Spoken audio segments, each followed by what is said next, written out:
Hi there, this is Patrick, and this video is going to show you how to create your first program in Python. So, in order to start, talking directly to Python in the interpreter, what you need to do is first open your terminal.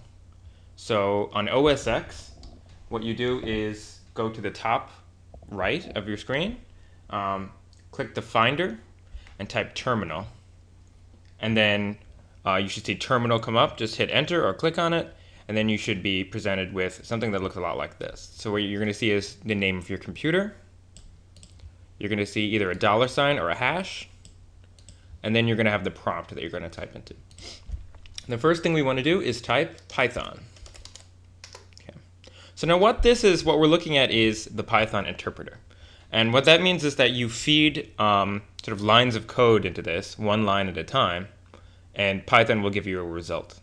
So you're not going to write long programs in this, but you can give Python instructions one line at a time. And we'll talk later about how to write longer programs for Python. And you're going to see your version number.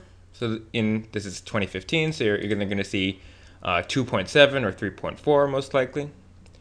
And you have your 3 arrows and then your prompt. So let's get started writing our first program. So this is going to be maybe the simplest possible program in Python. And in programming, it's traditional to write to sort of print "hello world," the phrase "hello world" to the screen as your first program. So here we go. Just type print, the word print, open parenthesis, a single quote, then hello world,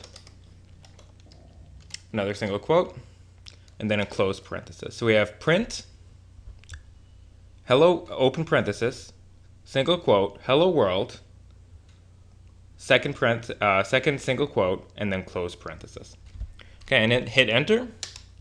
There we go. You ran your first Python program. So this function, it's the name of sort of the commands you give to the Python interpreter are generally called functions. And in this case, our function is print. And then you're passing it a parameter called hello world. Okay, so don't worry about that vocabulary. Okay, so now we notice that Python, we use single quotes to give Python this function. Let's try using double quotes, see if that works.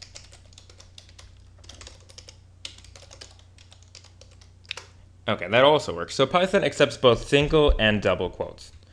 So why does that matter? Well, certain strings you input into Python aren't going to work if you use the wrong kind of quote. So for example, here's another string we could give it. Okay, opening with a single quote. I'm new to Python. Okay, close with a single quote. All right, let's try running this. Okay, and we got our first error in Python. We're going to see probably a lot of these before we're done.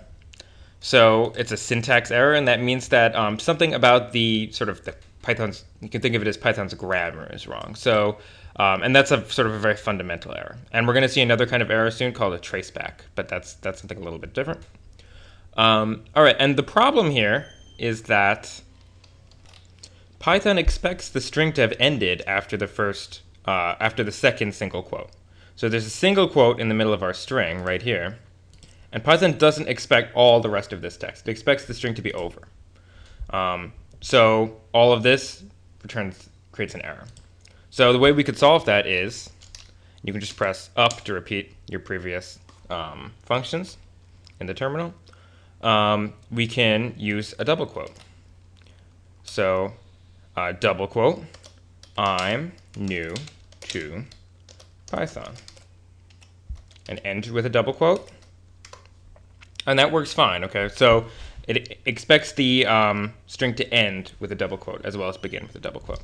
If you want to avoid these errors altogether, then you can use a triple single quote. I'm new to Python.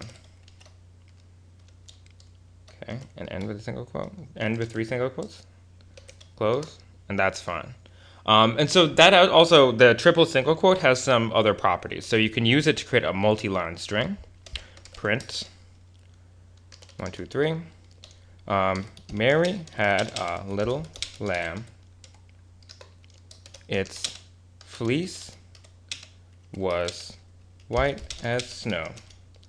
We'll leave it there. You probably know the rest. All right, and see, we actually got a multi-line string printed to the screen. So the triple quote has the special property of allowing us to have multi-line strings. So strings that are more than just one line, they can actually go into 2 or more lines. And in your program, if you want to create blank lines, that's one way to do it. Okay, get your blank line here. All right, so you've learned to write your first program in Python. The next video will cover basic math, variables, and also how to create a longer script in Python, something that's longer than just one line typed into the interpreter. All right, thank you.